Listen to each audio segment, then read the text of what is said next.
Dad, they broke Mr. Torres's watch. Emma's voice was barely a whisper, but it cut through me like broken glass. She stood in my parents' doorway, her small hands trembling, cheeks streaked with tears that hadn't stopped since I'd gotten the call. The kind of crying that comes from witnessing something you can't undo, something that changes how you see the people you're supposed to trust. I knelt down and pulled her close, feeling her shake against my chest. Behind her, through the open door, I could hear my sister Rebecca's voice, sharp and dismissive as always. It was old David. Probably wasn't even real silver. Before we jump back in, tell us where you're tuning in from. And if this story touches you, make sure you're subscribed because tomorrow, I've saved something extra special for you. We're helping them downsize. This is what family does. I closed my eyes and held my daughter tighter. The watch wasn't just old. It was a 1920s heirloom that Michael Torres had carried across an ocean, the last piece of his grandfather's legacy, engraved with names in Tagalog that connected him to a family tree older than this country. He'd shown it to us 6 months ago in his small studio, his weathered hands cradling it like it held his entire history. Because it did. And now it was gone. Destroyed. Not lost. Not stolen. Destroyed by my own family while my 8-year-old daughter watched and begged them to stop. I stood up slowly, Emma's hand still gripping mine. My phone buzzed in my pocket. Another text from my mother. Please don't make a scene. Rebecca didn't mean harm. You know how she gets. Let's just move past this. I looked down at Emma's swollen eyes, at the way she was trying so hard to be brave, and something inside me made a decision that had been building for longer than I wanted to admit. I wasn't moving past this. Not this time. The drive to my parents' house in West Lynn usually took 20 minutes, but that Sunday it felt like 20 seconds. Emma sat in the back seat, silent now, clutching the stuffed rabbit her mother had given her before she died. I kept glancing at her in the rearview mirror, watching her stare out the window at the autumn leaves blurring past. She'd been so excited that morning. Mr. Torres had finally agreed to let her perform in the winter recital, her first real concert. She'd practiced for weeks, her small fingers stumbling over the keys of our second-hand piano until the melody became smooth and sure. Michael never charged us for lessons. Not once. After my wife Sarah died 2 years ago, and the medical bills had drained everything we'd saved, he'd simply shown up one Saturday morning and offered to teach Emma for free. Music heals, he'd said in his gentle accent. Let me help her find some light. My parents had invited us to Sunday dinner. Nothing unusual about that. Rebecca was in town from Seattle, sorting through old family items for what she called a strategic estate sale. She'd been texting the family group chat for weeks about how much money was hidden in our parents' basement, how they were sitting on a gold mine and didn't even know it. Mom had asked me to bring Emma because Rebecca wanted to meet her niece properly.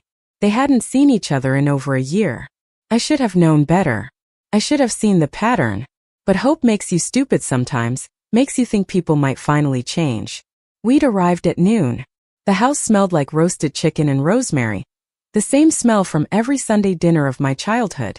Rebecca was in the living room, surrounded by cardboard boxes and bubble wrap, wearing expensive athleisure and barking orders at our father about proper packing techniques.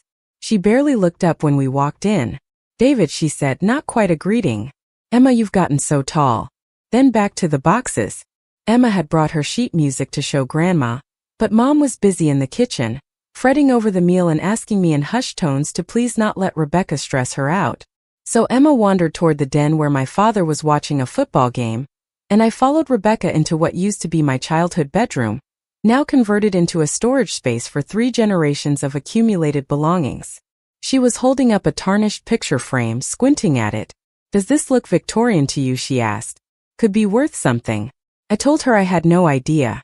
She shrugged and tossed it into a box labeled donate. That's when Emma came running in, her face bright with excitement. Dad, look. Grandpa has Mr. Torres's watch. He said Mr. Torres gave it to him to look at. My stomach dropped. No, Michael would never. I walked quickly into the den. My father was sitting in his recliner, turning over a small brass pocket watch in his hands, holding it up to the light. Where did you get that? I asked, keeping my voice level. Michael dropped it off yesterday, Dad said casually. Asked if I knew anyone who could appraise it. Wanted to see if it was worth insuring. Said he'd pick it up next week. Relief washed over me. Okay, so it was safe. Michael trusted my father, had asked for help. That made sense. Rebecca appeared in the doorway behind me. Let me see that, she said, reaching for it. Dad handed it over without hesitation. She turned it over in her hands, frowning. This is filthy. And the engraving's not even in English. Probably some mass-produced import. Snot, I said. It's an heirloom. From the Philippines. It's important to him. Rebecca rolled her eyes. Everything's an heirloom to someone, David. Doesn't mean it's valuable. Emma tugged on my sleeve. Dad, we should keep it safe. Mr. Torres loves that watch. He showed me the pictures inside. His wife is in there. I know, sweetheart. We'll make sure it gets back to him. But Rebecca was already walking toward the kitchen, still holding the watch, and I felt the first pulse of real anxiety. I followed her. She set it on the counter, right next to where Mom was chopping vegetables, and started rummaging through drawers. Rebecca, I said, just put it back in the den. We'll give it back to Michael when he comes by. She waved me off. I'm looking for silver polish. If we're going to get it appraised properly, it should at least be clean. It doesn't need to be polished, I said more firmly now. It needs to be left alone. Mom glanced between us, her knife pausing mid-slice. David, don't start. Rebecca's just trying to help. I wasn't starting anything. I was trying to stop something. But no one was listening. Rebecca found a jar of tarnish remover under the sink, the industrial kind that smelled like chemicals and impatience. She grabbed a rough sponge from the dish rack. Emma had followed us into the kitchen. Her eyes went wide. Mr. Torres said never to use anything rough on it, she said, her voice small. Could scratch the engraving. Rebecca didn't even look at her.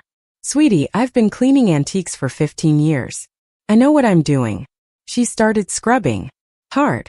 The kind of scrubbing you use on a stubborn pan, not a century-old piece of history. I reached for the watch. Rebecca, stop. You're going to damage it. She pulled it away from me, annoyed. Oh, relax. It's fine. But it wasn't fine. I could see it wasn't fine. The engraving was smudging under the abrasive sponge, the delicate lines blurring. Emma saw it too. Stop, she said louder now. Please stop. You're hurting it. Rebecca laughed. A short, dismissive sound. Hurting it? Emma, it's a watch. It doesn't have feelings. Tears were already forming in Emma's eyes.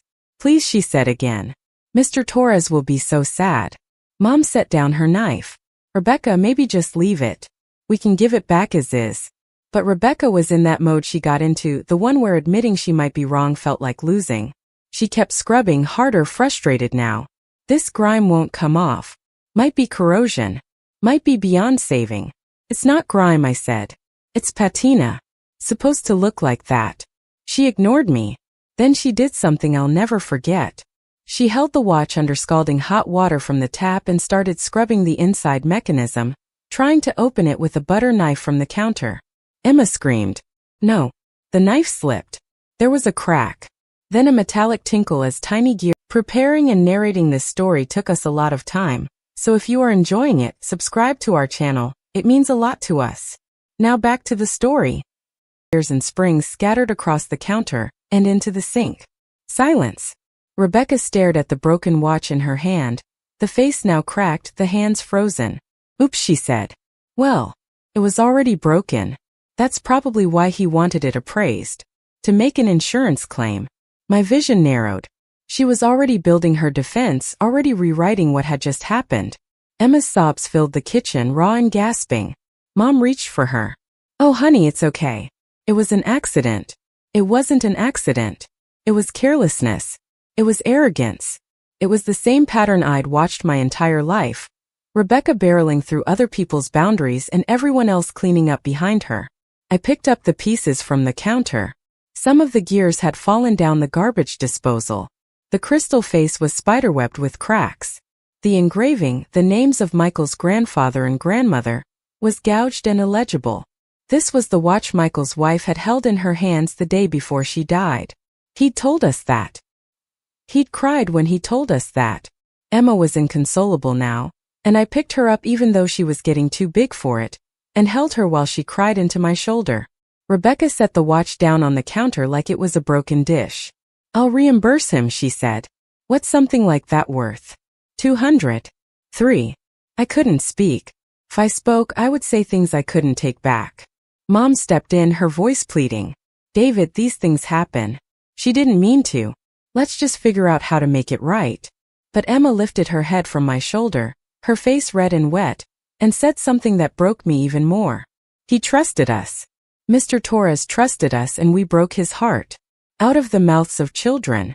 I looked at my mother, at my father who had wandered in and was standing uselessly by the fridge, at Rebecca who was already checking her phone like the conversation was over. I looked at the pieces of Michael's history scattered on the counter, and I made a decision. I'm taking these, I said quietly. All of them. Every piece.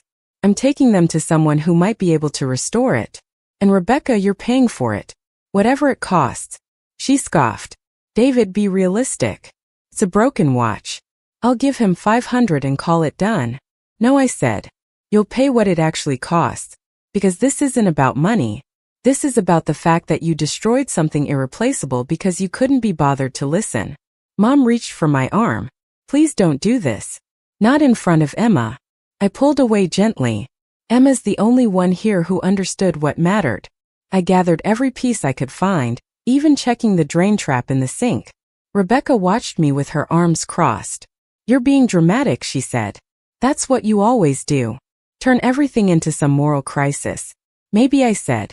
Or maybe I'm just tired of watching you break things and walk away. I carried Emma out to the car. She was still crying, quieter now, exhausted.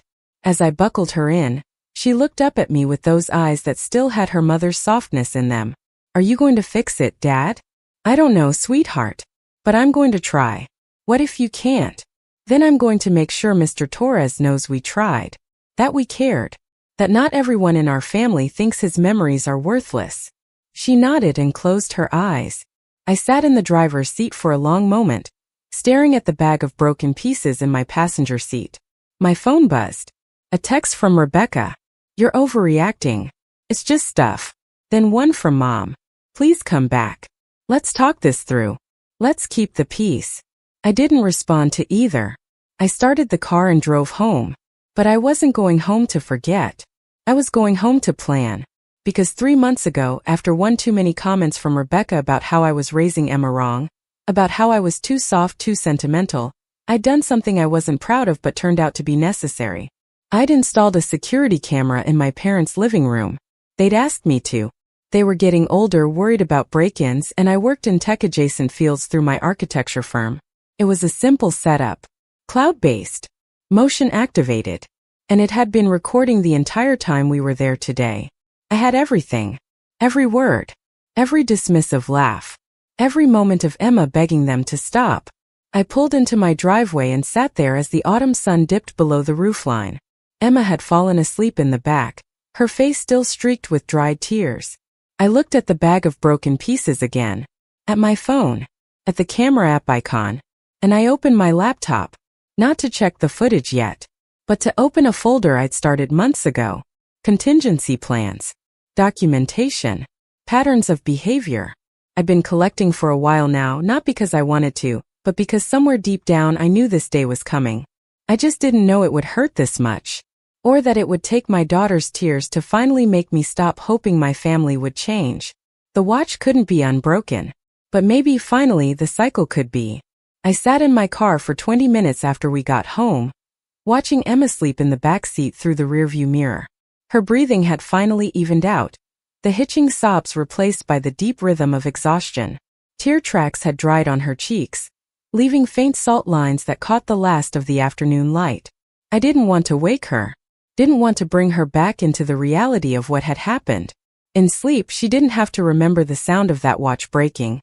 Didn't have to carry the weight of being the only person in that kitchen who understood what was being destroyed.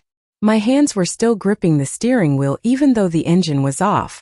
I could feel the tension radiating up my forearms, settling into my shoulders, the kind of physical stress that comes from holding yourself back when every instinct screams to let go. I wanted to shout in that kitchen. Wanted to sweep all of Rebecca's carefully labeled boxes off the counter and watch her precious inventory scatter across the floor. Wanted to make her feel a fraction of the helplessness Emma had felt, standing there begging adults to listen and being dismissed like her words were just noise. But I hadn't. Because Emma was watching. Because losing control in front of her would have added my failure to an already unbearable day. So I'd stayed calm, stayed measured, and walked out with whatever dignity I could salvage. Now, sitting in my own driveway, that restraint felt like it was calcifying inside me, hardening into something else. Not anger exactly. Something colder. More permanent. My phone lit up on the dashboard. Another text from my mother. This one longer than the first. David, I know you're upset and you have every right to be. But Rebecca really didn't mean any harm. She's going through a difficult time with the divorce and the business struggles. She gets focused on the wrong things when she's stressed. Please don't let this become bigger than it needs to be. Emma will forget about it in a few days. Children are resilient. Can we just move forward? I read it twice, then set the phone face down without responding. Emma will forget. That phrase sat in my chest like a stone. My mother actually believed that. Believed that my daughter would simply forget watching someone destroy an object that represented kindness, trust, and memory. Would forget the feeling of being ignored when she tried to protect something that mattered. Would forget that the adults she was supposed to rely on chose convenience over conscience. Sarah would have known better. My wife would have seen exactly what I was seeing, would have understood that this wasn't about a watch at all. It was about what Emma was learning about how people treat each other, about whether speaking up matters, about what happens when you trust the wrong people with something precious. Sarah had always been better at naming those moments, at pulling the real lesson out of the chaos. I missed that clarity. Missed her. Emma stirred in the back seat, her eyes fluttering open. For a brief, merciful second she looked peaceful. Then memory returned and her expression crumpled. Dad, she said softly. Did that really happen? I turned to face her fully. Yeah, sweetheart. It really happened. She unbuckled herself and climbed over the center console into the front passenger seat. Something she knew she wasn't supposed to do, but I didn't have the heart to correct. She pulled her knees up to her chest, making herself small. Mr. Torres is going to be so sad. I know. Are you going to tell him? I have to. He trusted us with something important. He deserves to know the truth. She was quiet for a moment, picking at a loose thread on her jeans. Aunt Rebecca didn't even say sorry. No, she didn't. Why not? I chose my words carefully. Some people have a hard time admitting when they've made a mistake. Feels like losing to them. So they find ways to make it seem like it wasn't really a mistake, or like it wasn't really their fault, or like it doesn't matter as much as you think it does. But it does matter. Yes, it does. Emma leaned her head against the window. I tried to stop her, Dad. I really tried. That's the thing I couldn't get past. My 8-year-old daughter had more moral clarity in that kitchen than 3 adults combined. She'd advocated for someone who wasn't there to defend himself, had recognized the value of something beyond its price tag, had understood instinctively that breaking trust was worse than breaking an object. And she'd been ignored. Worse than ignored. Patronized. Dismissed as a child who didn't understand how the world worked. You did everything right, I told her. You spoke up. You tried to protect something that mattered. That took courage. It didn't work though. Not this time. But that doesn't mean you were wrong to try. She absorbed that in the way children do, turning it over in her mind, testing it against her experience. Then she asked the question I'd been dreading. Are we still going to go to Grandma and Grandpa's house? I didn't answer right away. The truth was complicated, layered with years of family dynamics and patterns. I was only now beginning to see clearly. My parents weren't malicious. They were conflict avoidant, which sometimes caused just as much damage. They'd spent decades smoothing over Rebecca's behavior, rationalizing it, reframing it, asking everyone else to be understanding because confronting her was too uncomfortable. And I participated in that pattern. Had absorbed the lesson that keeping peace was more important than keeping boundaries, that being the stable one meant absorbing the chaos others created. But watching Emma in that kitchen had cracked something open. Made me see that teaching her to accept that pattern would be its own kind of betrayal. I think we need some space from them for a while, I said finally, until some things change. What things? The way they handle problems. The way they listen. The way they treat people's feelings. She nodded slowly. Okay. Then after a pause, I'm glad you're not making me pretend it's okay. Something in my chest unclenched slightly. I'm not going to do that. Not anymore. We went inside. The house felt too quiet, the way it often did on Sundays when we came home and Sarah wasn't there to ask about our day, to fill the space with her easy conversation and the cooking sounds that always meant home. Emma headed straight to her room, and I heard her door close softly. Not a slam. She didn't slam doors. She just withdrew, pulled into herself the way she had after Sarah died, and I hated that my family had put that look back in her eyes. I set the bag of watch pieces on the kitchen counter and spread them out carefully on a clean dish towel. The brass face with its spider web of cracks. The bent hands frozen at 3:15. Tiny gears and springs, some no bigger than a grain of rice. The backing that had held the photographs, now scratched and dented. I picked up the piece with the engraving, or what was left of it. The names were still partially visible, though gouged and distorted. I could make out what looked like Vicente and Rosario, Michael's grandparents, the ones who had carried this watch through immigration, through war, through poverty, through decades of building a life in a country that didn't always want them. This wasn't just metal and mechanics. It was evidence of survival. And my sister had destroyed it while checking her phone. I pulled out my laptop and opened the security camera app. The footage was organized by date and time, motion-activated segments stored in the cloud. I scrolled to today, to the timestamp that corresponded with our arrival. The camera was positioned in the corner of the den, angled to cover the main living areas and part of the kitchen. Premium quality. High definition. I'd installed it myself. I pressed play. The first few minutes were mundane. Emma and me arriving, Rebecca barely looking up from her boxes, Mom fussing in the kitchen. Normal family Sunday afternoon. Then Emma walking into the den. Dad handing her the watch to look at. Her face lighting up as she recognized it. Rebecca entering the frame. The moment she reached for it. I watched the entire sequence play out again, this time with audio. Emma's voice clear and earnest. Mr. Torres said never to use anything rough on it. Could scratch the engraving. Rebecca's dismissive laugh. Sweetie, I've been cleaning antiques for 15 years. I know what I'm doing. My own voice tighter now, trying to intervene. Rebecca, stop. You're going to damage it. Her pulling the watch away, annoyed. Oh, relax. It's fine. Then Emma again, louder, more desperate. Stop. Please stop. You're hurting it. And Rebecca's response. Casual cruelty wrapped in condescension. Hurting it? Emma, it's a watch. It doesn't have feelings. I paused the video there. Stared at Rebecca's face frozen on screen, that particular expression she wore when she thought she was being reasonable and everyone else was being dramatic. That expression I'd seen my entire life, every time she borrowed something and returned it broken. Every time she'd made a decision that affected others without asking. Every time someone suggested she might be wrong. I backed up the footage and watched Emma's face instead. The moment hope died in her eyes. The moment she realized the adults weren't going to listen, weren't going to stop, weren't going to protect what she was trying to protect. 8 years old and already learning that speaking up doesn't always matter, that being right doesn't always win, that sometimes people with power just do what they want regardless. That was the moment that settled it for me. Not the watch breaking. That moment right there when Emma's voice broke and she kept trying anyway. I exported the video file. Saved it to 3 different locations. Then I opened a document I'd started months ago and hadn't wanted to admit I was keeping. It was titled Family Patterns and it contained dated entries going back almost 2 years.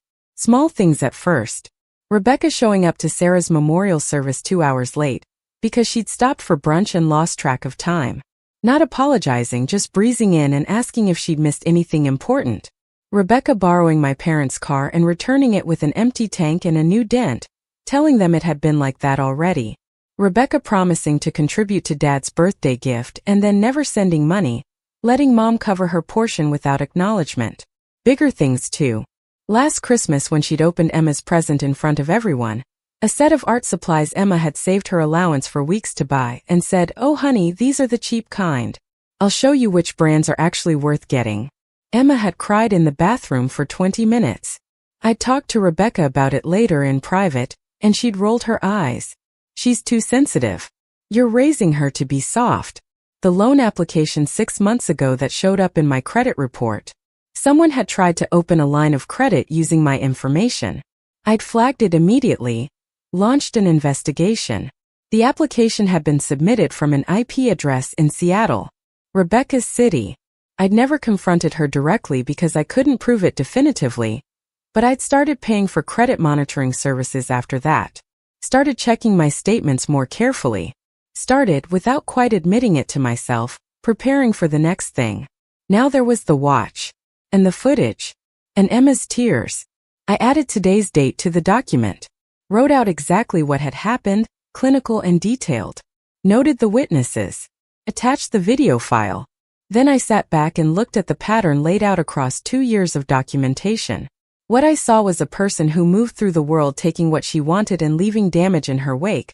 Protected by a family system that had decided accountability was less important than harmony. My phone buzzed. Rebecca this time. David, stop being melodramatic. I said I'd reimburse him. What more do you want? A public flogging? You've always had this savior complex. Not everything is a moral crisis. I stared at that message for a long time. The savior complex part stung because there was truth in it, or there had been. I had spent years trying to be the good son, the stable one, the person who could absorb conflict and transmute it into peace. After Sarah died, that instinct had intensified. I'd wanted Emma to have family, to have connection, to have the kind of support network that might cushion her grief. So I'd overlooked things, minimized things, told myself that keeping family together mattered more than addressing every small harm. But this wasn't small. And Emma's grief didn't need protection from loneliness. It needed protection from people who would teach her that her voice didn't matter. I didn't respond to Rebecca's text. Instead, I pulled up my email and wrote to Michael Torres. It took me 40 minutes to compose 3 paragraphs. I explained what had happened as clearly and honestly as I could. I didn't minimize it or make excuses. I told him I had the pieces, that I was looking into restoration options, that I would cover all costs personally. I apologized not just for the damage but for the breach of trust, for bringing his treasured possession into an environment where it wasn't treated with the care it deserved. Then I added one more thing. Emma wanted you to know that she tried to stop it. She understood what the watch meant to you, and she fought for it harder than any of the adults in the room. I'm so sorry that her voice wasn't enough. She's been crying all afternoon, not for herself but for you. I thought you should know that at least one person there honored what you entrusted to us. I read it over 3 times before sending it. Then I closed the laptop and went to check on Emma. Her door was cracked open. She was sitting on her bed with her sheet music spread around her, but she wasn't looking at it. She was holding the stuffed rabbit, the one Sarah had given her, and staring at the wall. The piano music was for the winter recital, the Clementi sonatina she'd been working on for months. Michael had chosen it specifically for her, said it had a hopefulness in the melody that matched her spirit. Can I come in? I asked from the doorway. She nodded. I sat on the edge of her bed, careful not to disturb the sheet music. I just sent Mr. Torres an email, I told her. Let him know what happened. Her eyes filled up again. Is he going to be mad at me? No, sweetheart. None of this is your fault. You did everything right. But I was supposed to keep him company at Grandma's house. I was supposed to make sure his watch was safe. Emma, you're 8. You shouldn't have to protect adults from other adults. But you weren't there. I was the only one there. The weight of that statement hit me hard. She was right. I'd been in the other room when it started, had come in too late to prevent it, only in time to watch it finish. She'd been alone in that kitchen, advocating for someone who couldn't advocate for himself, facing down grown-ups who had all the power. You know what I think? I said. I think Mr. Torres is going to be heartbroken about his watch, but I think he's going to be proud of you, because you showed him that his trust wasn't misplaced, that you understood what mattered. Even though I couldn't save it, even though sometimes doing the right thing doesn't mean you win, just means you were right. She leaned against me, still holding the rabbit. Are you going to be able to fix the watch? I'm going to try. I found a restoration specialist in Portland who works with antique timepieces. I'm going to take the pieces to him tomorrow and see what can be done. But Emma, I need you to understand something. Even if he can repair the mechanics, the watch will never be exactly what it was. Some damage can't be completely undone. Like when Mom died. The comparison caught me off guard, but she was right. Yeah, like that. We sat in silence for a while. Outside, the autumn evening was settling in. The the light going golden and soft through her window. Somewhere in the neighborhood, kids were playing, their voices carrying on the cooling air. Normal Sunday sounds. Normal life continuing around us while we sat with something broken that we didn't know how to fix. Emma spoke first. "Dad, are you mad at Aunt Rebecca?" I thought about how to answer that honestly without burdening her with adult complexity. "I'm disappointed. And I'm sad that she doesn't seem to understand what she did. But mostly I'm just tired of watching her hurt people and having everyone pretend it's okay." "Are you going to tell her that?" "Eventually. When I figure out how. What if she doesn't listen? Then at least I'll know I tried. And I'll make different choices about how much time we spend with her." She absorbed that, then asked quietly, "Is that okay? To just stop seeing family if they're mean?" "It's not just about being mean. It's about patterns. If someone keeps hurting you or people you care about, and they don't try to change, then it's okay to create distance. Family doesn't mean you have to accept being hurt over and over." She nodded, fitting that into her understanding of the world. I could see her processing it, rearranging her mental categories. She was too young to be learning these lessons, but the alternative was letting her think this was normal, acceptable, something she should tolerate in her own life someday. I kissed the top of her head. "You hungry? I can make grilled cheese. Can we watch a movie after?" "Yeah, we can watch a movie." I left her to gather up her sheet music and went back downstairs. My phone had accumulated more texts while I was gone. Mom again, more pleading. Rebecca, more defensive. My father, his first message of the day. "Son, let's not blow this out of proportion. These things happen. Let's just move on." I didn't answer any of them. Instead, I made grilled cheese and tomato soup, Emma's comfort meal, the thing Sarah used to make whenever one of us had a bad day. We ate in the living room with a Pixar movie neither of us were really watching, just needing the distraction of color and movement and a story where problems got resolved in 90 minutes. Halfway through, Emma's head drooped against my shoulder. She was asleep before the third act began, exhausted from crying, from caring, from trying to be heard. I turned off the TV and just sat there with her sleeping weight against me, feeling the full scope of what had shifted today.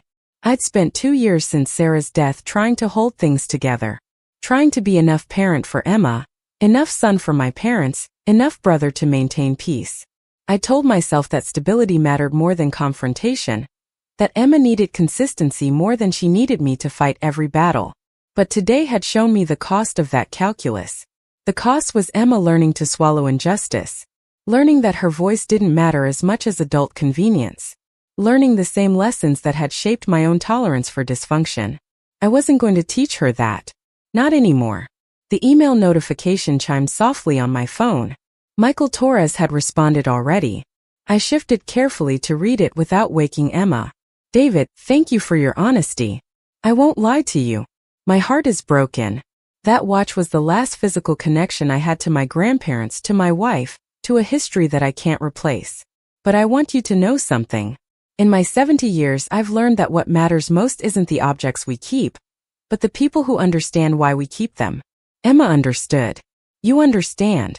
That means more to me than any amount of money or apology from people who never valued it in the first place. Please don't let this damage your relationship with your family on my account. I've lost enough in this life. I don't want to be the reason you lose more. But also, please tell Emma that her tears were not wasted, that someone saw her trying, that her heart is as beautiful as her mother's was. I'll come by this week to get the pieces. Perhaps they can be restored. Perhaps not. Either way, I don't blame you or your daughter. You both showed me that kindness still exists, even when it isn't enough to prevent harm. That matters." I read it 3 times, my throat tight. The grace in those words. The way he centered Emma's feelings even while grieving his own loss. This was the man my sister had dismissed. The person my mother thought would just accept $500 and move on. They didn't know him. Didn't know that Michael had lost his wife to Alzheimer's 3 years ago. Had spent every day of her final year playing her favorite songs on the guitar because music was the only thing that still reached her. Didn't know that he lived on a fixed income in a small studio but gave free music lessons to any child whose parents couldn't afford them. Didn't know that the watch had belonged to his grandfather who'd fought for the Philippine Scouts in World War II, who'd carried it through Bataan, who'd given it to his grandson as he lay dying with a whisper. "This is our proof. We survived. You carry it forward. Rebecca had broken proof. Had broken survival. Had broken forward. And she thought $500 would cover it. I carried Emma up to her bed, tucked her in still fully clothed because she needed the sleep more than she needed pajamas. Then I went back downstairs to my laptop and opened the security footage one more time. This time I didn't watch the destruction. I watched the aftermath. The moment after the watch broke when everyone froze. Mom's face, shocked but already calculating how to minimize. Dad's face, uncomfortable but passive. Rebecca's face, defensive irritation that she'd been caught making a mistake. And Emma's face, pure devastation. Not for herself. For someone else. I made a new folder on my desktop. Named it Michael Torres Watch. Started organizing everything. The footage. The photographs I'd taken of the watch pieces. Michael's emails. The documentation of what it would cost to restore, if restoration was even possible. I wasn't sure yet what I'd do with it all. But I was done pretending documentation was paranoid or excessive. It was protection. Evidence. Proof that I wasn't misremembering or exaggerating or being too sensitive. My phone rang. Mom. I let it go to voicemail. She left a long message I could hear playing through the speaker. David, please call me back. Your father and I are worried about you. Rebecca feels terrible. She really does. She just has a hard time expressing it. She wants to make this right, but she doesn't know how when you won't talk to her. Can we all just sit down and discuss this like adults? For Emma's sake? She needs her family. Please don't teach her to hold grudges. Call me back. Please. For Emma's sake. The phrase that had controlled me for 2 years. The trump card that ended every argument. Settled every dispute in favor of maintaining connection regardless of cost. But Emma wasn't asking for family. Emma was asking for protection. For someone to acknowledge that what happened was wrong. That her tears were valid. That the adults who ignored her should face consequences. I wasn't teaching her to hold grudges. I was teaching her that boundaries were possible. That self-respect mattered. That you didn't have to set yourself on fire to keep other people warm. I texted my mother back. One sentence. I need space right now. I'll reach out when I'm ready. Then I turned off my phone. The house settled into nighttime silence. Just the hum of the refrigerator, the distant sound of traffic, the creak of floorboards adjusting to temperature change. I sat at the kitchen table with my laptop open and the watch pieces spread before me, and for the first time since Sarah died, I let myself feel angry. Not the hot flash of reactive anger, but the deep, cold burn of understanding that I'd been enabling harm. That my desire to keep peace had made me complicit in teaching Emma that being quiet was safer than being heard. Sarah would have stopped this years ago. Would have drawn clear lines with my family. Would have protected Emma's emotional development more fiercely than I had. I told myself I was honoring her memory by keeping Emma connected to family, but maybe I'd just been afraid. Afraid of more loss. Afraid of conflict. Afraid of being the bad guy in someone else's story. But today, watching Emma cry for someone else's pain, I'd realized something. Being the good guy in your own family's story doesn't matter if you're teaching your daughter that her voice is worth less than artificial peace. I closed the laptop and looked at the watch pieces one more time. Tomorrow I'd take them to the restoration specialist. Would find out if the damage could be repaired, or if Michael's history was permanently lost. Would start making whatever amends were possible, even though amends couldn't undo what had been done. But tonight I just sat with what had broken. The watch. The trust. The illusion that family always meant safety. The hope that maybe this time would be different, that maybe Rebecca would show growth, that maybe my parents would finally choose accountability over avoidance. All of it broken on a Sunday afternoon while my daughter begged adults to listen. And now I had a choice. Sweep it up, minimize the damage, return to normal. Or let it stay broken. Let everyone see exactly what had shattered. Let the consequences be real. I thought about Emma sleeping upstairs, exhausted from caring too much. Thought about Michael Torres and the grace in his grief. Thought about Sarah and what she would have wanted me to teach our daughter about self-respect and boundaries, and the difference between keeping peace and keeping silent. The choice was already made. I just had to follow through. I opened my laptop one more time and started typing an email. Not to my family. To a lawyer. Because I was done being the understanding one. Done being the stable one who absorbed everyone else's chaos. Done teaching my daughter that love meant tolerating harm. Tomorrow would be different. Tomorrow I would take the first step towards something I should have done years ago. Not revenge. Not punishment. Just boundaries. Real ones. The kind that protect instead of placate. The kind that say this far and no further. The kind that mean it. The email took an hour to write. When I finished, I read it over once, then hit send before I could second-guess myself. Then I turned off all the lights and went upstairs. Checked on Emma one more time. She'd rolled over in her sleep, still clutching Sarah's rabbit. Still my little girl. Still learning how the world worked from watching what I did more than hearing what I said. I stood in her doorway for a long time, watching her breathe, and made a promise to the daughter sleeping and the wife who wasn't here to help me keep it. I would teach Emma that her voice mattered. That standing up for what's right was worth the cost. That family was supposed to be safe, and when it wasn't, creating distance was an act of love, not betrayal. Tomorrow I would start showing her what that looked like. Tonight I just stood guard while she slept, the way I should have stood guard in that kitchen. Better late than never. Better now than after she'd learned all the wrong lessons. Better to be the father she needed than the son my parents wanted. The house was quiet. The watch was broken. The family was fracturing. And for the first time in 2 years I felt like I was finally doing the right thing. The restoration specialist shop was tucked between a vintage bookstore and a coffee roaster in Northwest Portland. The kind of neighborhood where old things were valued and craftsmanship still meant something. The sign above the door read Timekeeper's Haven in elegant script, and through the window I could see rows of antique clocks lining the walls, their pendulums swinging in silent coordination. I'd called ahead that morning, explained the situation in broad strokes, and the owner, a man named Gerald Hoffman, had agreed to see me immediately. Emma had asked to come with me. I'd initially said no, thinking she'd been through enough, but she'd insisted with a quiet determination that reminded me so much of Sarah it hurt. Mr. Torres trusted me too, she'd said. I should be there when we try to fix it.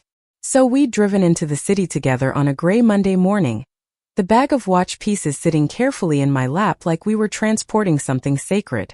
Which I suppose we were. Gerald was waiting for us inside. A man in his 70s with careful hands and wire-rimmed glasses that magnified eyes full of immediate sympathy. He gestured us to a work table in the back of the shop, away from the customer area, where the lighting was bright and clinical. I set the bag down gently and began removing the pieces, arranging them on the clean white cloth he'd laid out. He didn't touch anything at first. Just looked, his expression growing more somber with each piece I revealed. The cracked crystal face. The bent hands. The scratched backing. The springs and gears, some bent, some missing entirely. Finally, he picked up the piece with the engraving, turned it over slowly in his hands, and I watched his jaw tighten. Who did this? He asked quietly. My sister. She was trying to clean it. I couldn't make my voice anything but flat. Gerald set the piece down carefully like it might shatter further. Then he looked at Emma, who was standing very close to my side, her hand gripping my jacket. And you must be the young lady who tried to stop her. Emma nodded, her eyes already filling. I told her to stop. I told her it was special. He reached out and patted her hand gently. I can see that you understand what this watch represents. That's more than many adults ever learn. He turned back to the pieces, pulling a magnifying loupe from his pocket and beginning a more detailed examination. I watched him work in silence, noting the way his expression shifted from assessment to something closer to grief. After nearly 15 minutes, he sat back and removed the loupe. I need you to understand something before we discuss restoration. This watch is a Waltham manufactured sometime in the early 1920s. It's not particularly rare in terms of monetary value. You could find similar models at estate sales for a few $100s. But this specific watch has been customized, engraved, maintained, and carried through almost a century of someone's family history. That makes it irreplaceable in the ways that actually matter. I know, I said. The owner is a friend. It belonged to his grandfather, came with him from the Philippines. His wife held it the day before she died. It's everything to him. Gerald nodded slowly. Then you need to know that what was done here goes beyond careless cleaning. The mechanism was forced open with an improper tool. You can see the pry marks here and here.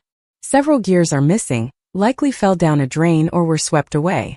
The crystal is cracked beyond simple replacement, because the impact also damaged the dial underneath. And this engraving, he held up the backing, was gouged by an abrasive compound that removed not just tarnish but the actual metal. The names are partially illegible now. Emma made a small sound beside me. I put my hand on her shoulder. Can you fix it? I asked. Any of it? Gerald was quiet for a long moment. I can attempt a restoration. I can source period-appropriate gears, though finding exact matches will take time. I can replace the crystal and repair the dial work. I can stabilize what remains of the engraving, though I cannot restore what's been removed. The watch may function again. It may even look similar to how it once did. But it will never be what it was. There will always be evidence of trauma. How much time? How much money? He calculated on a small notepad. Parts, labor, the research required to source appropriate components. I'd estimate 3 to 4 months of work, possibly longer. Costs would run between $4,000 and $6,000, and that's assuming I can find everything needed. Some of these gears may need to be custom fabricated. I didn't flinch. Whatever it takes. I'll pay whatever it costs. He studied me for a moment. Most people would walk away. Would tell their friend it's not worth that kind of investment for a watch with limited resale value. This isn't about resale value. No, he said softly. I can see that it's not. He began carefully gathering the pieces, placing each one in a small labeled bag. I'll start immediately. I'll document everything, photograph each stage of the work. And Mr. Chun, he looked up at me directly. I want you to know that I'm not doing this for the money. I'm doing this because someone needs to try to undo this damage, and I have the skills to try. Some things shouldn't stay broken just because breaking them was easy. Emma spoke up then, her voice small but clear. Mr. Hoffman? Even if you can't fix it all the way, will Mr. Torres be able to tell we tried? Gerald's expression softened completely. He knelt down to her level. Young lady, every repair I make will show that someone cared enough to try. Every hour I spend on this will be evidence that his treasure mattered to people who weren't even his family. Yes, he'll be able to tell. She nodded, satisfied with that answer in a way I wasn't sure I was.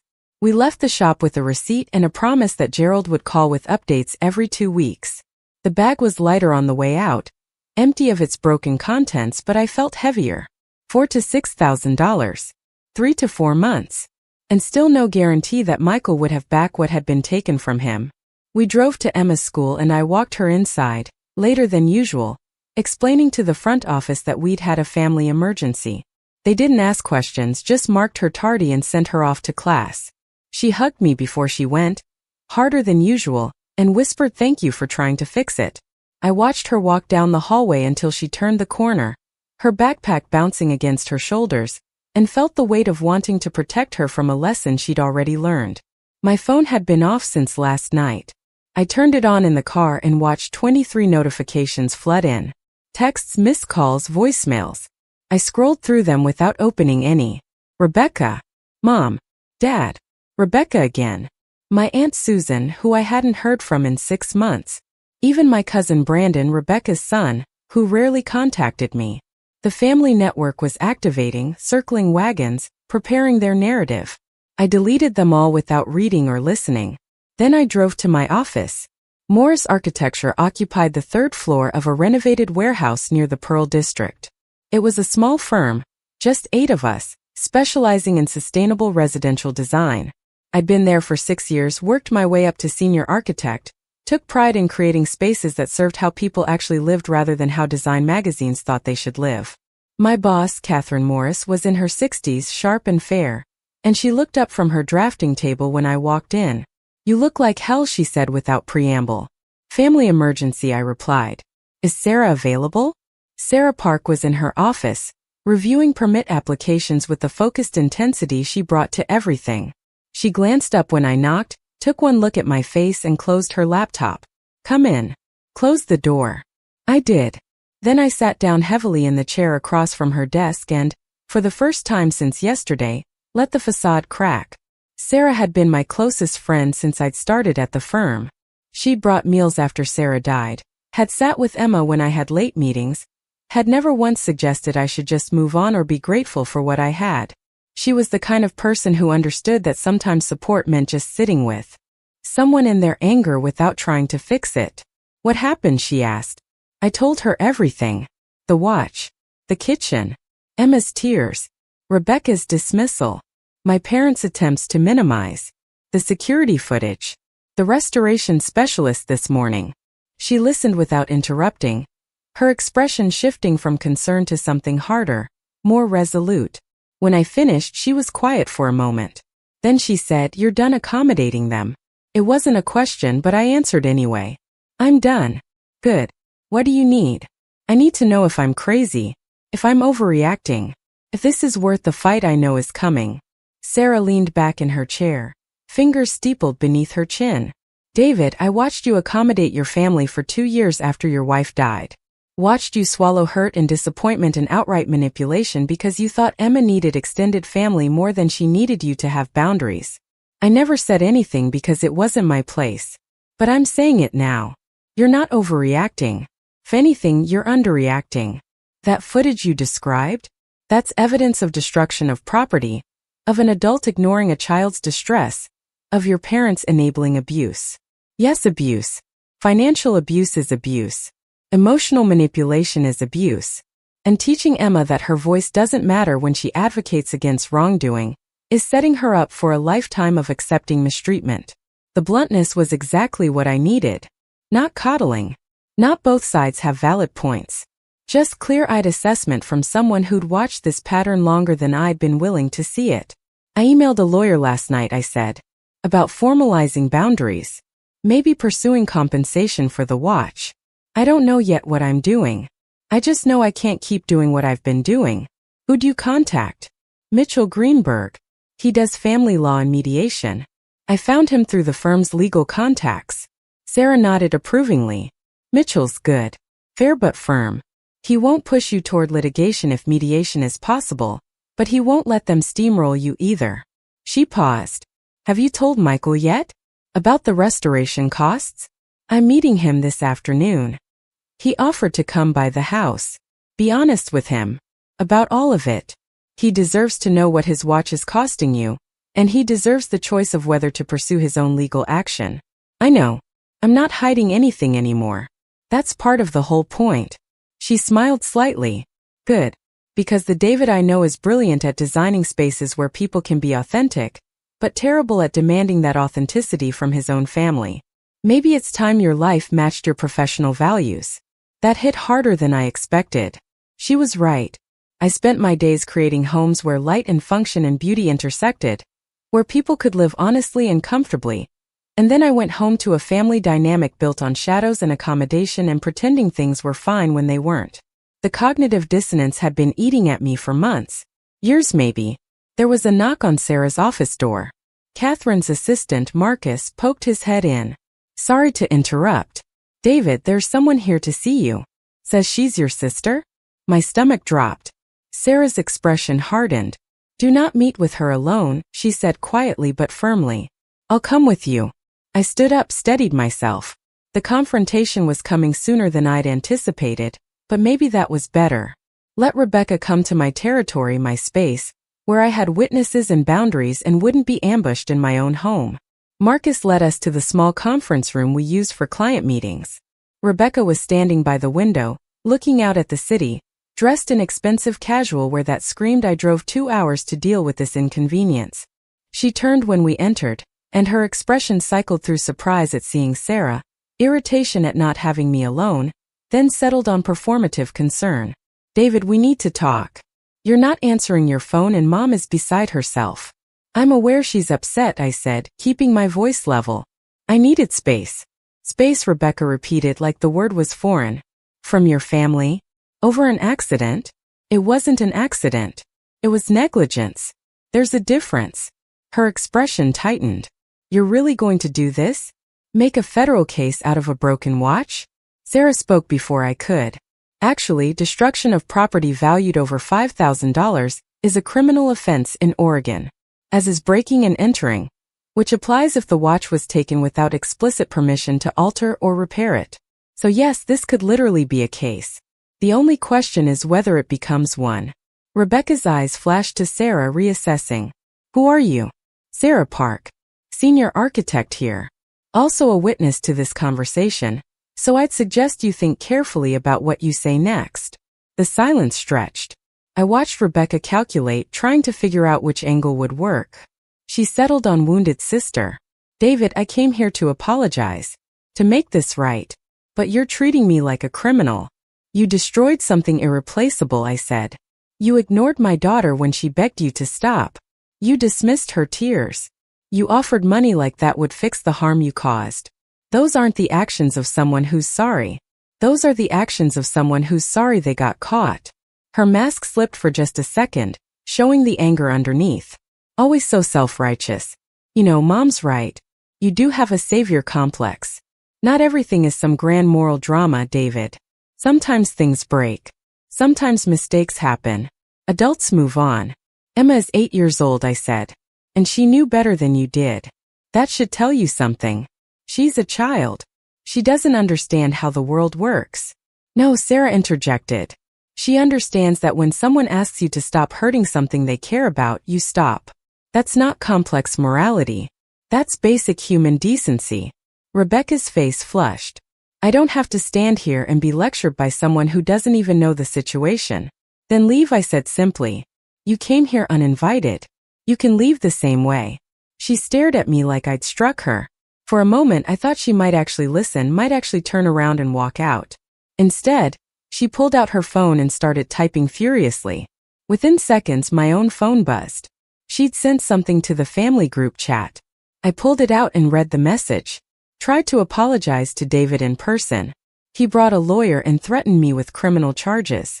This is what I get for trying to make peace. Some family. The manipulation was so practiced it was almost impressive. Framing herself as the victim, me as the aggressor, all while standing in my workplace after showing up unannounced. Sarah saw me reading it and shook her head slightly. Don't engage. Not here. Not now. She was right. I pocketed my phone without responding. Rebecca, I'm asking you to leave. If you want to communicate, you can do it through my attorney. You don't have an attorney. You're bluffing. I pulled out Mitchell Greenberg's business card. The one he'd emailed me that morning after receiving my inquiry. I set it on the conference table between us. I do now. And he'll be reaching out to you this week about restitution for the watch restoration costs, which currently stand at $6,000, as well as the emotional distress caused to my daughter. Rebecca picked up the card, read it, then threw it back down. You're insane. I'm not paying $6,000 for some old man's junk. Then we'll see you in court, Sarah said calmly. And David will bring the security footage showing you destroying property that wasn't yours while a child begged you to stop. Let's see how that plays with a judge. There it was. The moment Rebecca realized this wasn't going away, that I wasn't going to back down, that her usual tactics weren't working. Her face went through several emotions rapid fire. Shock, rage, fear. Then she settled on cold. You're going to regret this, she said quietly. You're choosing some stranger over your own family. Michael Torres isn't a stranger, I replied. He's been kinder to my daughter in 1 year than you've been in her entire life. And I'm not choosing him over family. I'm choosing accountability over enabling. There's a difference. She grabbed her purse and headed for the door. Then she paused, looked back. Mom and Dad are going to take my side. You know that, right? You're going to end up alone. Then I'll be alone, I said. But at least I'll be able to look at myself in the mirror. She left. The door closed behind her with a soft click that felt louder than a slam. I stood there for a moment, my heart racing, adrenaline flooding my system now that the confrontation was over. Sarah put a hand on my shoulder. You did good, she said. That was hard and you did it anyway. I don't feel good. I feel like I just lit a match in a room full of gasoline. Maybe, she acknowledged. But the room was already full of gasoline. You've been breathing those fumes for years. Sometimes you have to burn it out to breathe clean air again. We went back to her office. I was shaking slightly, the aftershocks of adrenaline making my hands unsteady. She poured me water from the cooler in the corner, made me sit down, didn't make me talk until I was ready. She's going to tell everyone I'm the bad guy, I said finally. She's going to spin this into a story where I'm vindictive and unreasonable, and she's the victim. Let her, Sarah said. The people who matter will see through it. The people who don't see through it were never on your side anyway. They just wanted you to keep absorbing the damage so they didn't have to deal with conflict. That felt true in a way that hurt. My parents' message had never been we want what's best for you. It had been we want what's easiest for us. And what was easiest was having one child who made waves and one child who smoothed them over. I'd been the smoother for so long I'd forgotten I was allowed to make waves too. My phone started ringing. Mom. I declined the call. It rang again immediately. Dad this time. Declined. Then a text from Mom. David, Rebecca just called crying. What did you say to her? Please call me. We need to discuss this as a family. Sarah saw me looking at the screen. You don't owe them an immediate response. In fact, you don't owe them any response until you're ready. I know. Just feels wrong. Like I'm abandoning them. They abandoned Emma first, she said bluntly. They watched your sister destroy something precious while your daughter cried and did nothing. You're not abandoning anyone. You're just finally declining to be abandoned. I stayed at the office until early afternoon trying to focus on work and failing. Catherine had come by to check on me, had been briefed by Sarah on the broad strokes, and had simply said take whatever time you need and we've got your back. The solidarity meant more than I could express. At 2 o'clock, I drove home to meet Michael. He arrived exactly on time, parking his old Honda Civic carefully in front of my house. I watched him get out, moving with the deliberate care of someone whose body had earned its aches, and felt the weight of what I had to tell him settling in my chest. He smiled when he saw me, though it didn't reach his eyes. There was a tiredness there that hadn't been present the last time I'd seen him. David. Thank you for making time. We sat in my living room. I offered coffee and he accepted, and we made small talk about the weather and Emma's progress on the Clementi until we couldn't avoid the real conversation anymore. He set down his mug and looked at me directly. So he said gently, tell me the truth. How bad is it? I told him everything. Walked him through the entire sequence of events, didn't minimize any of it. Showed him the photographs I'd taken of the pieces before bringing them to Gerald. Explained the restoration timeline and costs. His face grew more drawn with each detail, but he didn't interrupt. Just listened with the patience of someone who'd survived worse losses and knew how to hold grief. When I finished, he sat in silence for a long time. Then he said, your daughter tried to protect it. She did. She understood what it meant to you. She fought for it harder than any of the adults there. His eyes glistened. Please tell her thank you. Tell her that her heart is beautiful and that I'm not angry at her. Not even a little bit. I will. Michael, I'm covering all the restoration costs. You won't pay anything. And if you want to pursue legal action against my sister, I have security footage that documents everything. I'll support whatever you decide. He shook his head slowly. I don't want legal action. I don't want your money either, though I appreciate the offer. What I want is already impossible. I want my grandfather's hands on that watch again. I want my wife to hold it one more time. I want the history that was erased back. I know I said quietly, and I can't give you that. I'm so sorry. You didn't do this, David. Your sister did. And your parents enabled it. But you and Emma, you honored what I trusted you with. Even though you couldn't save it, you tried. That matters. Doesn't feel like enough. It never does, he said. When I lost my wife, nothing anyone did felt like enough. But kindness still mattered, even when it couldn't fix what was broken. He paused, then added, I need to tell you something. That watch was insured. Not for much, maybe $2,000, but enough to cover some of the restoration. I'll submit a claim. You shouldn't bear this entire cost alone. I started to argue, but he held up a hand. Please, let me do this. Let me participate in trying to save what's left. It's my history. I need to be part of trying to preserve it. I nodded, understanding that this wasn't about money but about agency. About not being a passive victim in his own story. There's something else, I said. I'm establishing boundaries with my family. Real ones. It's going to get messy and they're not going to like it. I wanted you to know that you're. Watch what happened to it. That's what finally made me see that I can't keep protecting Emma from people who should be protecting her. Michael reached over and put his weathered hand on my shoulder. My grandfather used to say something. In Tagalog it sounds more poetic, but in English it's roughly you cannot build a home in a burning house. You must leave the fire to save yourself. Maybe that's what you're doing now. Maybe, I said. I just hope Emma understands. Children understand more than we give them credit for, he said. She already knows your family isn't safe. You walking away will just confirm what she already feels. And that confirmation, that validation that she's not crazy for being hurt, that's a gift you can give her even when you can't give back what was broken. We talked for another hour. He told me stories about his grandfather, about the war, about carrying that watch through immigration and poverty, and all the small indignities of building a life in a country that saw you as perpetually foreign. He told me about his wife, about the day he proposed with that watch in his pocket for courage, about the last time she'd held it before the Alzheimer's took even the memory of what it meant. By the time he left, we were both exhausted but somehow lighter. Shared grief was still grief, but it was less lonely. Emma came home from school on the bus, and I met her at the stop. She looked worried, like she'd been carrying dread all day. Did Mr. Torres come? He did. And he asked me to tell you something. He's not angry at you. Not even a little bit. He said your heart is beautiful and he's grateful you tried to protect what mattered to him. Her face crumpled with relief. Really? Really? Come on. Let's go inside. We made hot chocolate even though it wasn't quite cold enough yet, just because we needed something warm and sweet. Emma was quiet, processing, and I let her be. Finally, she said, "Are Grandma and Grandpa mad at you?" "Probably.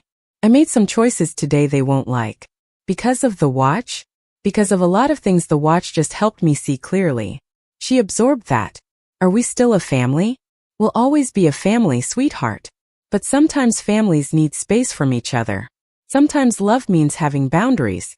She nodded like that made sense, even though I wasn't sure it fully did for me yet either. Then she asked, "Did you fight with Aunt Rebecca?" "I set some boundaries with her. She didn't like it." "Good," Emma said fiercely. "She should feel bad. She broke something important and didn't even care." Out of the mouths of children, indeed. The moral clarity of an 8-year-old, uncluttered by adult rationalization and excuse-making. Rebecca should feel bad. She'd caused harm. That wasn't cruel to name. It was honest. My phone buzzed again. Another message in the family group chat. This time from my Aunt Susan.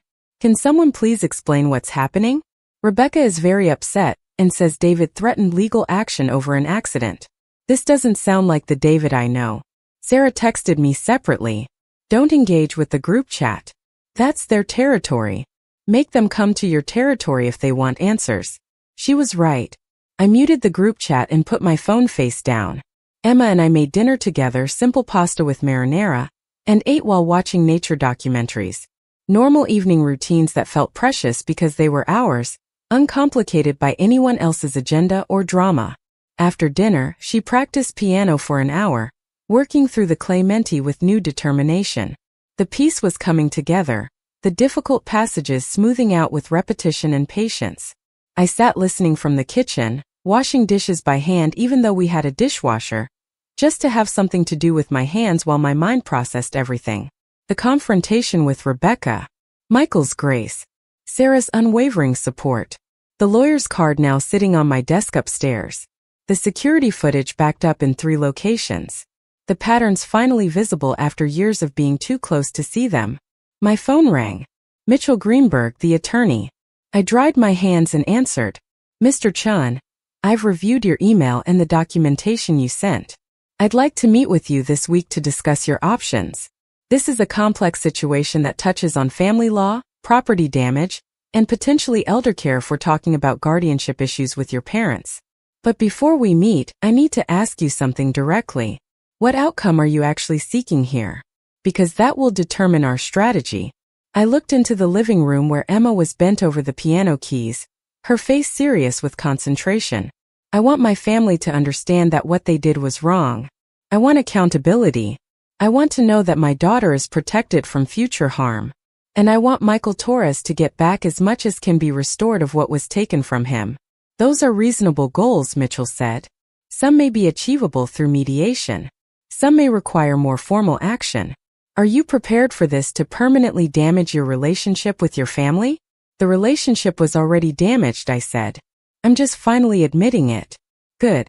That clarity will help. Let's meet Thursday afternoon. Bring all your documentation, including that security footage. And Mr. Chun, one more thing. Stop responding to their messages. Anything you say can and will be used to paint you as unreasonable. Let them wonder. Let them worry. Make them come to the table if they want resolution. I'll see you Thursday. I hung up and looked at my phone. 7 unread messages now in the group chat. My parents calling. Rebecca calling. The family network working overtime to bring me back in line, to re-establish the equilibrium where I absorbed and they demanded. I turned off my phone completely. Emma looked up from the piano. Everything okay, Dad? Everything's going to be okay, I told her. It might get harder before it gets better. But we're going to be okay. She came over and hugged me, her small arms tight around my waist. I held her and thought about all the times I'd bent to keep peace, all the moments I'd swallowed hurt to maintain connection, all the years I'd believed that being strong meant enduring rather than enforcing boundaries. Sarah had been wrong about one thing. Not everything felt like enough. But maybe choosing differently finally was something I could build on. Maybe that was what Gerald had meant when he said some things shouldn't stay broken just because breaking them was easy. Rebecca had broken a watch. But my family had been breaking boundaries for decades. And I'd been letting them because I thought that's what love required. Emma pulled back and looked up at me. You know what Mr. Torres told me once? When I was frustrated because I couldn't get a piece right. What did he tell you? He said sometimes the only way forward is to stop playing what doesn't work and start over. Even if it means going all the way. Back to the beginning. I smiled despite everything. Mr. Torres is a wise man. Yeah, she said. He is. Then she went back to the piano and started the Clementi again. From the very beginning, playing each note with careful intention like she was building something new from familiar materials. I stood listening and realized I was doing the same thing. Starting over. Going back to the beginning of who I wanted to be as a father, as a son, as a person. Playing what worked and letting go of what didn't. The watch was still broken. The family was fracturing. The easy path was disappearing behind me. But for the first time in years, I felt like I was finally playing my own song. The meeting with Mitchell Greenberg happened on a Thursday afternoon in his downtown office. A space that managed to feel professional without being cold. Floor-to-ceiling windows looked out over the Willamette River. And the furniture was comfortable in a way that suggested he actually cared about putting clients at ease. He was younger than I'd expected, maybe early 40s, with a directness I appreciated immediately. I brought everything. The security footage on a USB drive. Printed screenshots with timestamps. The receipt from Gerald Hoffman detailing restoration costs. Michael's emails. Photographs of the watch before and after. My own documentation of family patterns going back 2 years. Mitchell spread it all across his conference table like pieces of a puzzle he was assembling in real time. This is thorough, he said after reviewing everything. Almost obsessively so. How long have you been collecting this material? The watch incident was 4 days ago. But I've been documenting other things for longer. I didn't know I was building a case. I just knew I needed proof I wasn't imagining things. He nodded, still reading through the printed emails. That's common in family situations where there's gaslighting. You start documenting because you need external validation that your perception of reality is accurate. He looked up. And your perception is accurate, David. What happened with that watch isn't an isolated incident. It's a culmination of a pattern. The question is what you want to do about it. I want them to acknowledge what they did.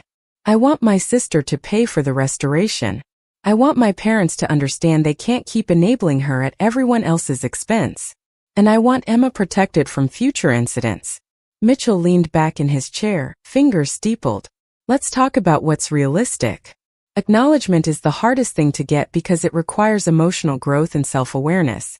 We can't compel that legally. Payment for damages is achievable, either through mediation or small claims court. Protection for Emma is something you already have control over through your own choices about contact and supervision. The real question is whether you want to pursue this through the legal system or handle it within the family. What's the difference? Legal system means filing a claim for property damage, possibly pursuing charges for destruction of property if the district attorney's office is interested, which they might not be given the dollar amount involved. It creates a public record. It's adversarial. It will permanently alter your family relationships, assuming they're not already permanently altered. He paused. Handling it within the family means I send a strongly worded letter outlining liability and consequences, We attempt mediation with me present as a neutral third party, and we see if they're willing to come to the table. It's less nuclear but also less enforceable. Which would you recommend? Mitchell smiled slightly. I'd recommend asking yourself what you'll regret more 5 years from now. Not getting financial restitution, or burning bridges you might want to rebuild someday. There's no wrong answer. But you need to be clear about your priorities. I thought about that. Thought about Emma getting older, potentially wanting relationships with her grandparents that I'd made impossible. Thought about holidays and graduations and weddings, all the future moments that might be complicated by choices I made now. But then I thought about the alternative. Emma learning that family could damage you repeatedly and face no real consequences. Learning that keeping peace meant swallowing injustice. Learning the same lessons that had kept me complicit for too long. I want to try mediation first, I said. But I want them to know that if they refuse or if they don't take it seriously, legal action is the next step. I want real consequences on the table, not just the threat of hurt feelings. That I can work with. Mitchell pulled out a legal pad and started taking notes. I'll draft a letter to your parents and your sister. It will outline the facts of what occurred, detail the damages both financial and emotional, and propose mediation within the next 30 days. It will also state clearly that failure to participate or reach an agreement will result in a civil suit for damages. He looked up. Are you prepared for them to refuse? Because there's a good chance they will, at least initially. Narcissistic personalities don't respond well to being held accountable. Then we file suit. I'm not bluffing about this. Good. Because if you threaten consequences you're not willing to follow through on, you lose all leverage and teach them they can call your bluff indefinitely. He made another note. Now let's talk about Michael Torres. He's the actual victim here. Does he want to participate in any legal action? He said he doesn't want to. He's a private person and he's dealing with his own grief. But I want to make sure whatever agreement we reach includes full restitution to him for the restoration costs, plus any insurance deductible he has to pay. Understood. I'll include that. Mitchell set down his pen. David, I need to prepare you for something. Even if mediation works, even if they agree to pay, the relationship you had with your family is over. You can potentially build a different relationship, one with clearer boundaries, but you can't go back to the way things were. Are you at peace with that? The way things were required me to absorb harm and pretend it didn't hurt. I'm not going back to that regardless. Then we have a plan. I'll have the letter drafted by tomorrow and sent via certified mail by Monday. You should expect immediate fallout. They'll likely try to contact you directly, either to rage or to plead or to negotiate around me. Don't engage. Everything goes through me now. That's why you hired an attorney. I left his office feeling simultaneously relieved and anxious. The machinery was in motion now. No more waiting for the other shoe to drop. I'd picked up the shoe and aimed it deliberately. There would be consequences I couldn't predict, relationships altered in ways I couldn't control. But the alternative, continuing to model dysfunction for Emma, was no longer acceptable. My phone had been off since Tuesday. 3 days of silence on my end while the family group chat presumably exploded and my voicemail filled up. I checked my email once and found 17 messages from various relatives, each trying a different angle. Aunt Susan's sympathetic concern. Cousin Brandon's bro-to-bro hey man maybe just let it go vibe. Even my Uncle Frank, who I hadn't spoken to in 5 years, suddenly weighing in about the importance of family unity. Sarah had been checking in daily, bringing coffee to my desk, running interference when Catherine asked questions.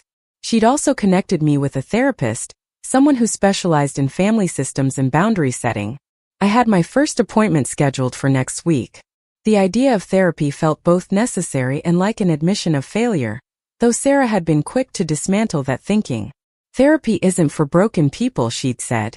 It's for people who are finally ready to stop breaking themselves to fix others. Emma had been quieter than usual. Not withdrawn exactly, but watchful. She'd asked once if we were going to Grandma's for Sunday dinner, and accepted my no without argument. She'd asked once if Aunt Rebecca was mad at us and I'd said yes, probably, but that wasn't our responsibility to manage. She was processing in her own way, and I was trying to let her do that without downloading my own anxiety onto her. On Friday afternoon, Gerald Hoffman called. I've been working on the watch, he said without preamble. I wanted to give you an update. I've sourced most of the needed gears through specialty suppliers and one private collector. The crystal replacement is straightforward. But David, I need to tell you something about the engraving. My stomach tightened. What about it? The damage is worse than I initially assessed. The abrasive compound didn't just remove the surface layer. It ate into the metal itself in several places. I can stabilize what's there, but I cannot restore the illegible portions. The names will always be partially obscured. I paused the work because I wanted your permission before proceeding. Some collectors would argue that an incomplete original is more valuable than a completed restoration. But in this case, I don't think we're talking about collector value. No, we're talking about a man's family history. Exactly. So the question is, do I preserve it as is, damage and all? Or do I attempt to re-engrave what I believe the original text said based on the remaining letters and spacing? The second option means altering the original, which purists would object to. But it also means Michael could read his grandparents' names again. I thought about Michael's face when he'd talked about that watch.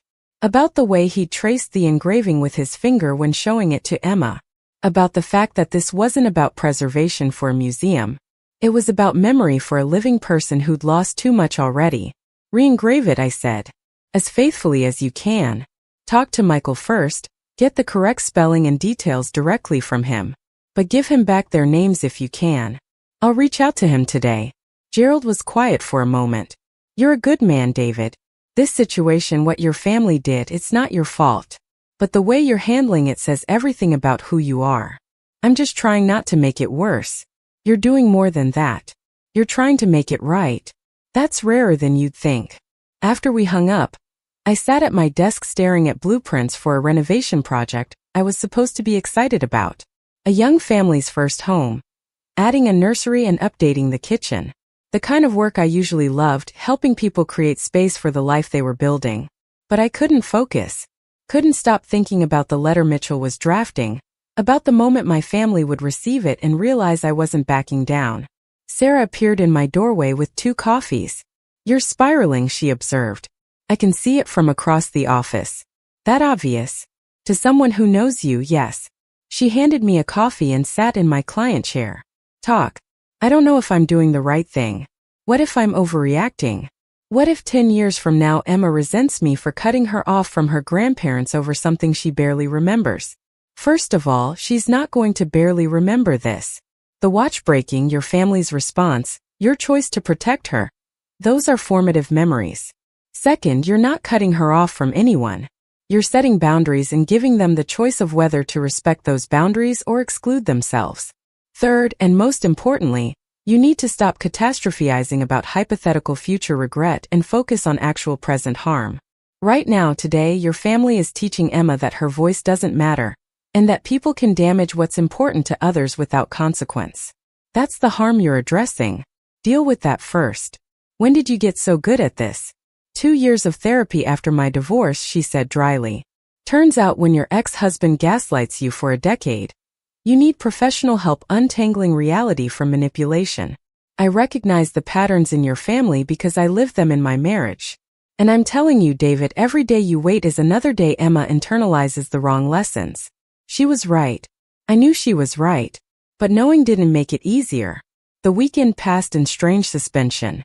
Emma and I went to the farmer's market on Saturday, made homemade pizza Saturday night, spent Sunday at OMSI looking at science exhibits. Normal activities that felt fragile, like we were playing at normalcy while waiting for an explosion. My phone stayed off. I'd given Sarah my parents' number and Mitchell's number to Catherine, told them those were the only people who should be able to reach me in an emergency. Everything else could wait. On Sunday evening, Emma was getting ready for bed when she said, "Dad, can I ask you something?" "Always." "Are you scared?" "Of what, sweetheart?" "Of what's going to happen. With Grandma and Grandpa and Aunt Rebecca. Are you scared it's going to be bad?" I sat down on the edge of her bed, choosing my words carefully. "I'm nervous. Change is hard even when it's necessary. But I'm not scared of doing the right thing, even if it's uncomfortable." "Is it the right thing?" Her eyes were searching mine, looking for certainty I wasn't sure I possessed. "They're still our family." "They are. But family doesn't mean we accept being hurt. Family is supposed to be safe."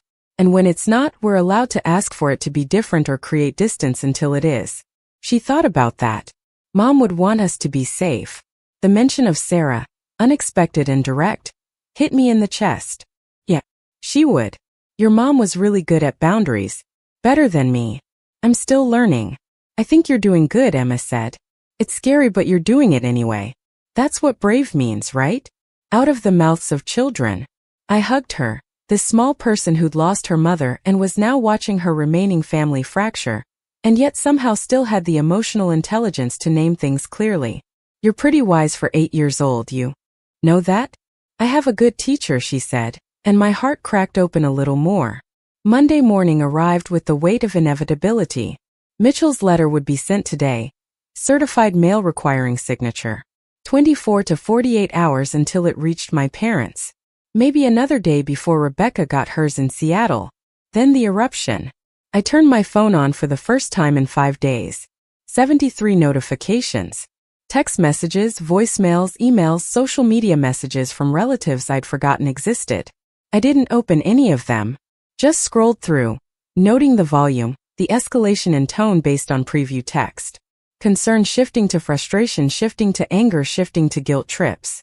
The family system trying every tool in its arsenal to bring me back in line. I took screenshots of it all, sent them to Mitchell with a note. Documentation of harassment. Then I deleted the apps from my phone entirely. If anyone needed to reach me, they could call. And if they called, it would go to voicemail where Mitchell could review it. Sarah caught me in the break room. You look like you're preparing for battle. That's because I am. Good. Remember, you're not the aggressor here. You're responding to harm that already occurred. Don't let them flip the script. How do you always know what I'm thinking? 'Cause I've been where you are. And I had to learn the hard way that people who benefit from your lack of boundaries will do everything possible to maintain those non-existent boundaries. Your family's comfort has depended on your discomfort for a long time. They're not going to give that up easily. She was right. The family system had found equilibrium with me as the shock absorber and Rebecca as the chaos generator. Disrupting that would feel to them like I was the problem, not like I was addressing the problem. They genuinely believed they were the victims in this scenario because they couldn't see the harm they'd been causing. Or wouldn't see it, which amounted to the same thing. Work helped. I had client meetings, design reviews, site visits. Hours where I could focus on solving problems that had clear solutions and grateful recipients. A young couple thrilled with the sunroom addition I designed. An older client moved to tears seeing the accessibility modifications that would let her age in place in the home she'd lived in for 40 years. Reminders that my work mattered, that I was good at something, that my value wasn't contingent on family approval. Tuesday afternoon, Mitchell called. The letters were delivered. Your parents signed for theirs this morning at 10:15. Rebecca signed for hers at 1:40. You should prepare for contact. What kind of contact? Could be anything. Rage, denial, bargaining. Possibly lawyers of their own, though I doubt it at this stage. More likely they'll try to go around me directly to you. Do not engage. Any communication from them, you forward to me without responding. Understood? Understood. Good. I've made myself available for mediation next Monday through Wednesday. That's 1 week from when they received the letter. If they don't reach out to schedule by Friday, I'll follow up. If they refuse to participate or try to negotiate terms that don't include full accountability, we file suit the following Monday. The timeline was clear. The consequences were defined. There was no ambiguity left to hide behind. The call came at 4:30. My father. I let it go to voicemail. He left a message. I didn't listen to it, just forwarded it to Mitchell. 10 minutes later, my mother called. Same process. Then Rebecca. Then my father again. Then a number I didn't recognize that turned out to be Aunt Susan. I forwarded them all and turned off my phone. By Wednesday morning, Mitchell had listened to everything. Your father is angry and defensive, claiming you're being manipulated by outside influences, meaning me, and your friend Sarah. Your mother is in denial, insisting this is all a misunderstanding that can be resolved if you just talk to them without your lawyer present. Rebecca is threatening a countersuit for defamation and emotional distress, which is laughable and won't go anywhere. Your aunt is trying to play mediator but clearly taking your parents' side. None of them have expressed remorse or acknowledged harm to Michael or Emma. None of them have agreed to mediation. So we're going to court. Not yet. I'm sending a follow-up letter today. Sometimes the reality needs to sink in before people start taking it seriously. I'm giving them until Friday at 5 p.m. to agree to mediation. After that, we file. The waiting was excruciating. Each day felt stretched thin. Time moving differently when you're bracing for impact. Emma was picking up on my tension despite my efforts to hide it. She'd started having trouble sleeping, coming into my room at night with bad dreams she couldn't quite remember. I'd hold her and feel the weight of what my choices were costing her in the short term, hoping desperately that the long-term benefits would justify it. On Thursday evening, Michael came by with dinner. Homemade adobo and rice, comfort food he said his wife used to make.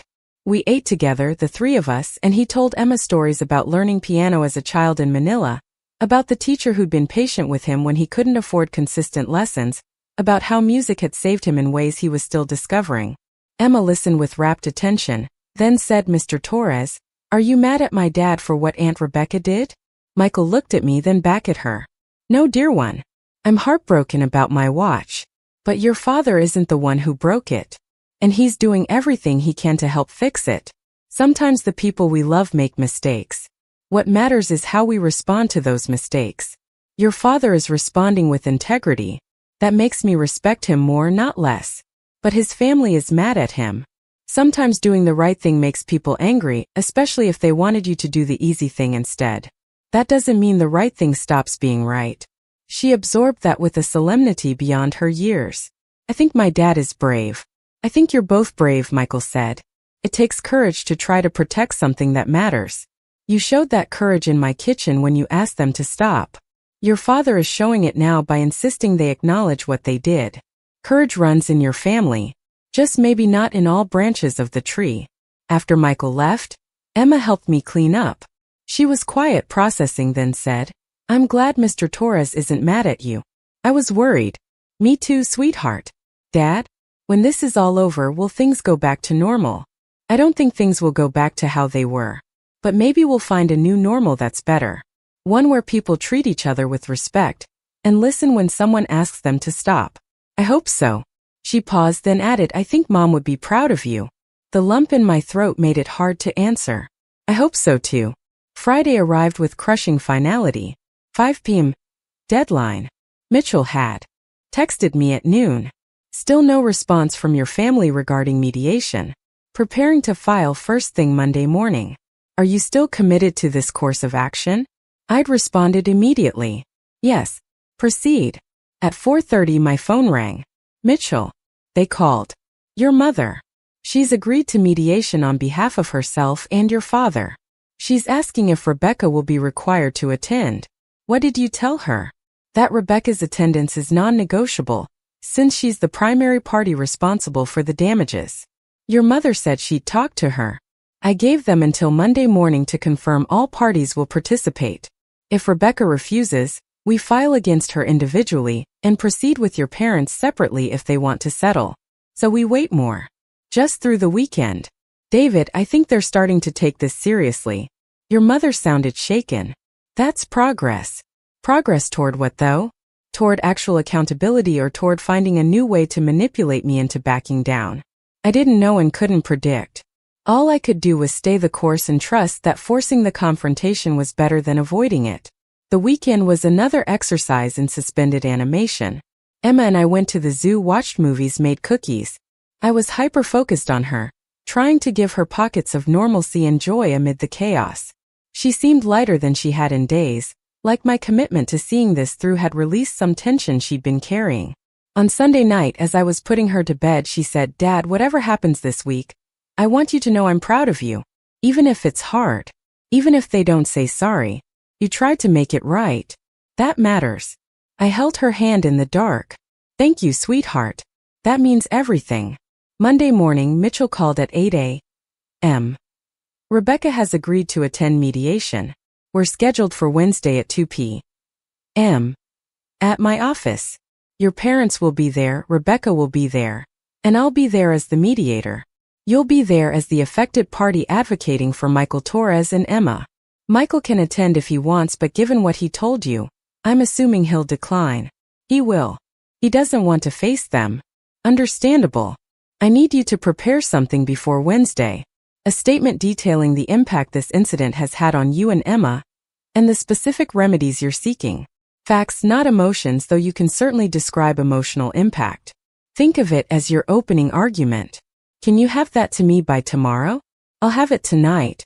I spent Monday evening writing and rewriting a 3-page statement, describing the watch's significance, the sequence of events, Emma's distress and ongoing anxiety, the financial cost, the breach of trust, the pattern of behavior this incident represented, the specific outcomes I was requesting, full payment of restoration costs, a written apology to Michael Torres, a written acknowledgement that Emma's concerns had been valid and ignored, and an agreement to family therapy before any unsupervised contact with Emma resumed. I sent it to Mitchell at 11 p.m. He responded within minutes. This is good. Clear, specific, reasonable. See you Wednesday. Tuesday was endless. I couldn't focus on work, couldn't eat much, couldn't sleep. Sarah kept me company, talking me through worst-case scenarios and reminding me I'd already survived worse. You buried your wife, she said bluntly. You raised a grieving child alone. You can handle a difficult conversation with your parents. Wednesday morning arrived gray and cold, autumn rain turning the city slick and dark. I dressed carefully, business casual but not formal, trying to strike a balance between serious and approachable. Emma had school, and I'd arranged for Sarah to pick her up afterward and take her to her house. I didn't want Emma home alone waiting to hear how this went. Mitchell's office at 1:45. I was early. My parents arrived at 1:50, looking older than I remembered. My mother's face was drawn, makeup not quite covering the sleeplessness. My father's jaw was set in that stubborn way that meant he was angry but trying to control it. Rebecca pulled up at 1:58, cutting it close, wearing business attire and an expression of profound irritation. We gathered in the conference room. Mitchell at the head of the table, me on one side, my family on the other. The symbolism wasn't lost on anyone. Mitchell opened with ground rules. Everyone would have a chance to speak without interruption. We were here to find resolution, not to attack. The goal was accountability and repair, not punishment. He looked at each person as he spoke, making sure they understood this wasn't a casual conversation. Then he nodded at me. David, would you like to start by reading your statement? My hands were shaking slightly as I picked up the pages. I'd practiced this, but having them all staring at me across the table made my throat tight. I started reading, described what happened factually, clinically, listed the costs financial and emotional, explained Emma's ongoing distress, outlined what I was asking for. When I finished, the silence was heavy. My mother had tears in her eyes. My father was staring at the table. Rebecca was looking out the window, her jaw tight. Mitchell spoke into the quiet. Does anyone want to respond to what David shared? My mother cleared her throat. We didn't realize it had affected Emma so deeply. We thought children were resilient. We thought she'd move on. Children are resilient, I said. But that doesn't mean we should make them be resilient to things we could prevent. She shouldn't have to be resilient to watching her family destroy something precious and ignore her when she asked them to stop. Rebecca finally looked at me. You're acting like I murdered someone. It was a watch, David. An old watch that Michael was probably going to replace anyway. You're blowing this completely out of proportion to make yourself feel morally superior. Mitchell held up a hand. Rebecca, attacking David's motivations isn't productive. Let's focus on the facts. You destroyed property that didn't belong to you. That property has significant sentimental and financial value to its owner. David's daughter witnessed the destruction and was ignored when she tried to prevent it. Those are facts. How you feel about them doesn't change them. Rebecca's face flushed. Fine. I'm sorry it upset everyone. I'll pay for the stupid restoration. Can we move on now? That's not an apology, I said quietly. That's dismissal with a payment attached. Then what do you want from me? She was getting louder. You want me to grovel? You want me to admit I'm a terrible person? What exactly will satisfy you, David? I want you to acknowledge that what you did was wrong. Not inconvenient. Not unfortunate. Wrong. I want you to understand that ignoring Emma when she advocated for someone else's property taught her that her voice doesn't matter. I want you to recognize that this is part of a pattern where You take what you want and everyone else cleans up behind you. Here we go, Rebecca said. The pattern speech. You've been saving this up, haven't you? All the times you felt overlooked or undervalued, and now you're dumping it on me because I made one mistake. It wasn't one mistake, I said. But even if it was one mistake this big requires real accountability. Not minimizing. Not deflecting. Actual recognition of harm caused. My father spoke for the first time. Son, you've made your point. Rebecca has agreed to pay. Your mother and I will apologize to Michael ourselves. But all of this, it's tearing the family apart. Is that really what you want? To destroy our family over a watch? I'm not destroying anything, I said. I'm asking for something that should be basic. Respect. Accountability. Recognition that Emma's feelings and Michael's loss matter. If asking for those things tears the family apart, then maybe the family was already broken. That's not fair, my mother said. We've always tried our best with you and your sister. Maybe we made mistakes, but we did it out of love. Love doesn't require me to absorb harm silently, I said. Love doesn't mean Emma should learn that her voice doesn't count. Love should mean you care enough to change when you realize you've caused hurt. Mitchell intervened. Let's talk specifics. David has outlined 4 requests. Full payment of restoration costs currently estimated at $6,000. A written apology to Michael Torres. A written acknowledgement to Emma that her concerns were valid and should have been heeded. And family therapy before unsupervised contact with Emma resumes. Are these terms all parties can agree to? I'll pay the money, Rebecca said. But I'm not going to therapy. That's ridiculous. Then we don't have an agreement, Mitchell said simply. And we proceed to court. The room went silent. My parents looked at each other, some wordless communication passing between them. Finally, my mother spoke. We'll go to therapy. The 3 of us. If that's what it takes to see our granddaughter again. Rebecca stared at her. Mom, you can't be serious. I'm very serious, my mother said. And there was steel in her voice I'd rarely heard. Your father and I have been talking. Really talking. And we've realized that David is right. We've enabled you for too long. We've asked him to be understanding for too long. If therapy is what's required to repair this family, then we'll do it. Rebecca looked betrayed. So that's it? You're taking his side? There are no sides, my father said quietly. There's just a family that's broken and needs fixing. And if we're the ones who broke it, we're the ones who need to do the work. I watched this unfold with something close to disbelief. This wasn't how I'd expected it to go. I'd prepared for rage, for refusal, for having to follow through on court filings. Not for this tentative, painful movement toward accountability. Rebecca stood up. Fine. I'll write your stupid apologies. I'll go to your stupid therapy. But don't expect me to pretend this is reasonable.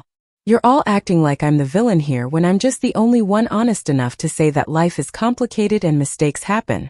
Mistakes that go unacknowledged become patterns, Mitchell said. That's why we're here. Rebecca grabbed her purse and walked out.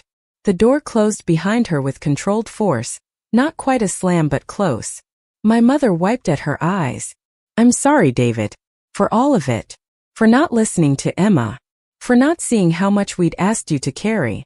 For choosing comfort over confrontation for so long. My father nodded. We'll make this right. However long it takes. Mitchell walked them through the specifics. Payment timeline.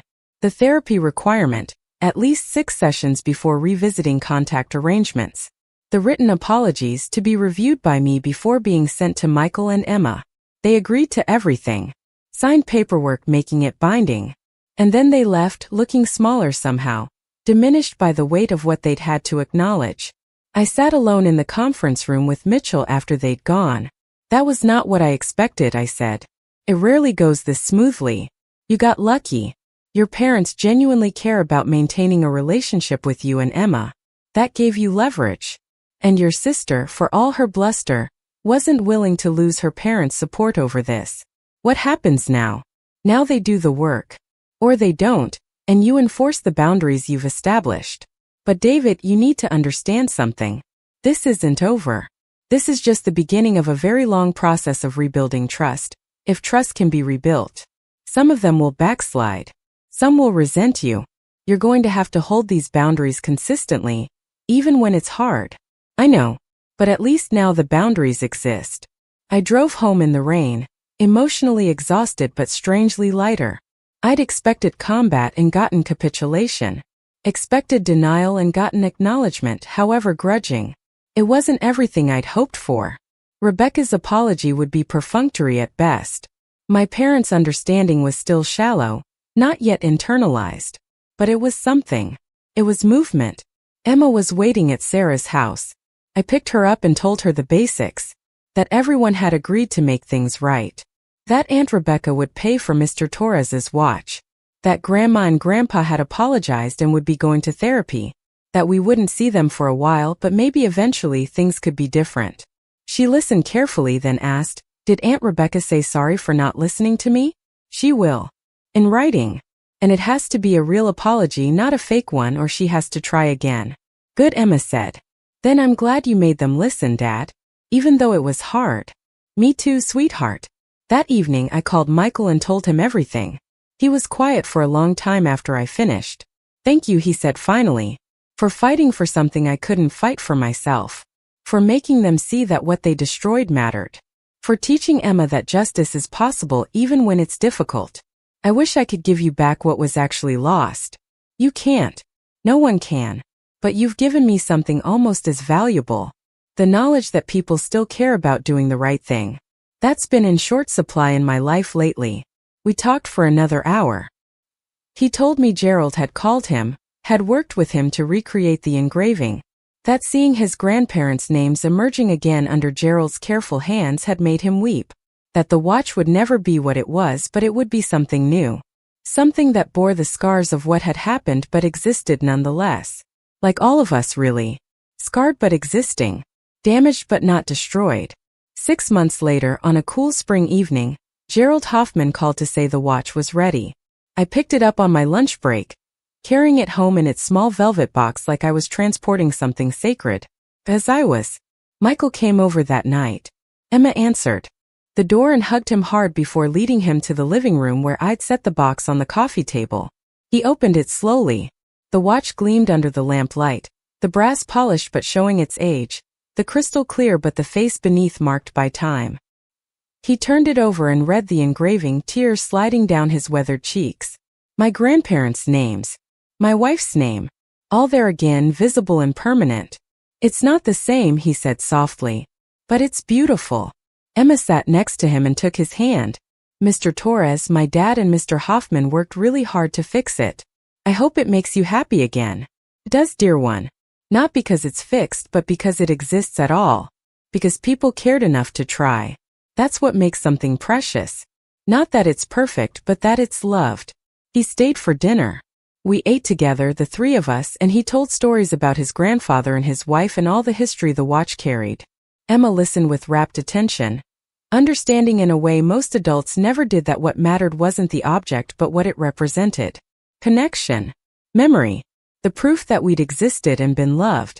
Later that week, my parents came over for their first supervised visit with Emma. 6 months of family therapy had softened them. Opened space for conversations we'd never been able to have before. They weren't transformed. Change like that takes years, not months. But they were trying. They listened when Emma talked. They asked permission before making plans. They acknowledged when they'd made missteps without requiring praise for the acknowledgement. Rebecca had paid the restoration costs. Had written apologies that took 3 drafts before they acknowledged actual harm without qualifiers. Had gone to therapy for the required sessions and then, surprisingly, kept going. She called once a month now. Stiff, awkward conversations where we talked about surface things, testing whether something deeper might eventually be possible. I didn't know if we'd ever be close. But we were honest now, and that was something. Emma thrived. Her piano recital that spring was flawless. The Clementi Sonatina played with confidence and joy. Michael sat in the front row, the restored watch in his pocket, and afterward told her she had her mother's grace. She beamed. That night, tucking her into bed, she said something I'd carry forever. "Dad, I'm glad the watch got broken." I blinked, startled. "Why would you be glad about that?" "Because it taught us we could survive hard things. That we could ask for what's right even when people don't want to hear it. That broken things can become something new if people care enough to try." She paused, thoughtful. Mom's death broke us. But we're still here. We're different, but we're still here. Just like Mr. Torres's watch. Out of the mouths of children. Wisdom I was still learning, delivered with the clarity only someone untainted by adult complications could manage. She was right. We were broken and repaired, scarred but standing, different but still ourselves. The watch sat on Michael's mantle now, ticking away the seconds of a life rebuilt. My family gathered occasionally, careful and tentative, learning new patterns. Emma grew, her voice strong and certain, knowing it mattered because I'd finally shown her it did.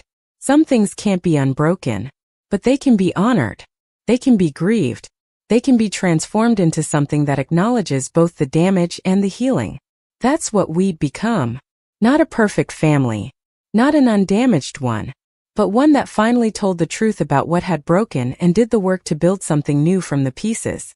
And maybe that was enough. Up next, you've got 2 more standout stories right on your screen. If this one hit the mark, you won't want to pass these up. Just click and check them out.